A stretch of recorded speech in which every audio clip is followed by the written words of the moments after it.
Hello everybody, welcome to today's video looking at question order. Which order should you answer the questions in AQA English Language Paper 2, your exam that's coming up on Friday. Now we're sponsored by tuitionkit.com. If you go to the link in the description of this video, you'll see how you can access all of my Paper 2 videos advert free at tuitionkit.com, and you can sign up for a free account, so do check that out. So many of you have been asking me which order should you answer the questions in, and I do already have a video on this, but I thought I'd do a little refresher here. Now, the first thing to say is that it is completely up to you which order you answer the questions in. The examiner, when they're marking your work, they'll have no idea. It's totally up to you. There's no kind of one way to do it. So what I'll do in this video is I'll kind of look at both arguments, because there is the argument that you should answer 1, 2, 3, 4, 5 in order, and then there is an argument that you should start with question 5 and then perhaps, go in a different order with the other ones depending on what you want to do. So the first thing to say is that AQA English actually tweeted about this a couple of weeks ago, answering someone's question, and I think what they put in their tweet is really, really useful to discuss, and this is really the AQA party line. So it says the order that candidates answer the questions is entirely up to them and is personal preference. We recommend they start with the lower mark questions first to compose themselves before answering higher mark answers. And if you have a look at the marks available in Paper 2 AQA English Language, question 1 is worth 4 marks, 2 is worth 8 marks, 3 is worth 12 marks, 4 is worth 16, 5 is worth 40. So you can see the marks increase as you go through the paper, and what AQA are saying here is, a good idea is to start with those early questions 1 and 2 and 3 and 4 and 5, go in that order, because you're starting with questions that aren't worth too many marks, and therefore you're sort of able to, get into the flow of the exam, compose yourself before having to jump into a high mark question. And I can certainly see the logic for that, and there's another AQA document that says this: the questions are differentiated to move from more familiar assessment objectives such as AO1 and AO2 through lower tariff questions to more challenging assessment objectives such as AO3 and AO4 through higher tariff questions at the end of the paper. So there is no argument that the level of complexity increases as you go through the paper. Question 1 is definitely the easiest question, and you can see that that is mirrored in the fact that it's only worth 4 marks, and so on and so on. The argument, I guess, is, well, do you want to attempt the paper in that order? Do you want to start with low mark, easier questions that you don't have to spend so much time on, that aren't quite as difficult? Or do you want to start with really difficult questions? And that's where it comes down to a personal preference.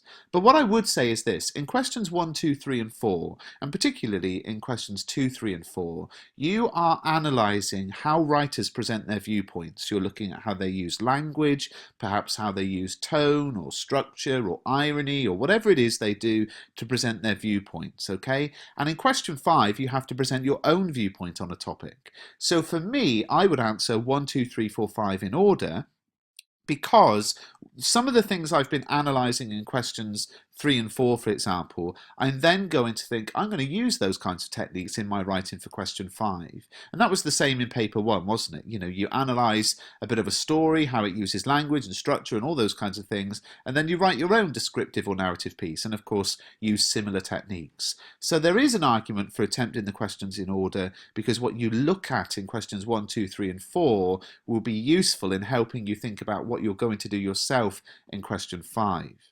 The other reason you might want to start and go through 1, 2, 3, 4, 5 order, and this again is my personal preference, is because question 5 is such a big question. You're going to be writing more for that question than for any other question. And for me personally, I would rather end on a big question where I'm going to write a lot than start with that question, because psychologically I would think, okay, this is the one big last push to the end. I don't want to write for 45 minutes, obviously, 5 minutes planning, 5 minutes checking, but 35 minutes solid writing and then still have 4 questions to write. Now that's me personally. I'm not saying it's wrong to do it either way, but personally I would like to finish on the big question.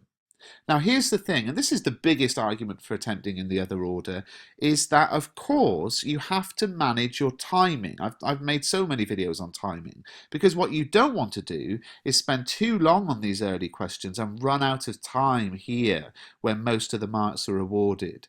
So this is what I would say. You have to manage your timing. It's about 1.5 minutes per mark available. So 5 minutes on question 1, 10 on 2, 15 on 3, so 20 on 4, and 45 minutes on question 5, something like that, okay? Now here's the thing though, if you are somebody who cannot manage your timing very well, and I had lots of you comment on my video about the paper 1 that you ran out of time, or that you spent too long on question 2 or whatever. If you are someone who says, you know what, in all of my mocks I've run out of time, I just don't seem to be able to get through all the questions, I'm not good at managing my time, then perhaps for you it would make sense to start with question 5, because that is the highest mark question and it is essential that you don't run out of time on that question.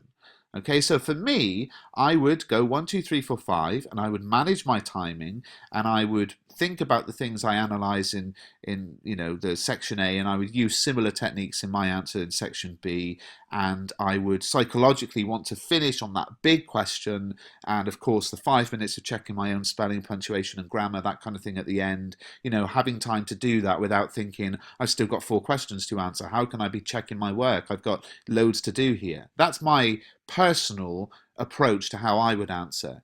But I could see an argument if you're someone who says, look, I never finish the paper, I'm no good with timing, then yes, start with question 5. It's not a negative. You need to be thinking about the kind of devices you can use to present your own viewpoint. But of course, you know those from all the mocks and my videos and my revision guide and that kind of thing anyway. So it's not like you've never looked at how to present your viewpoint before. So really, just to recap, it is totally up to you the order you answer the questions in. You do need to manage your timing well. Even if you start with question 5, of course, you still need to manage your timing, because you still need to be able to answer all the questions. If you answer question 5 and then go 1, 2, 3, 4, and you missed out 4, that would still be crazy. So you've got to manage your timing whatever happens. But the point is, it's personal preference. My own personal preference would be 1, 2, 3, 4, 5. And if that's your personal preference, great. If not, that's fine, but make sure you answer all of the questions to give yourself the best chance of passing this exam. Tomorrow I'll have a final tips for English language paper 2. If you look at my playlist, I've got lots and lots of videos on English language paper 2, including my new rap, which is to Big Shaq, Man Don't Dance, so check that out, and thanks for watching.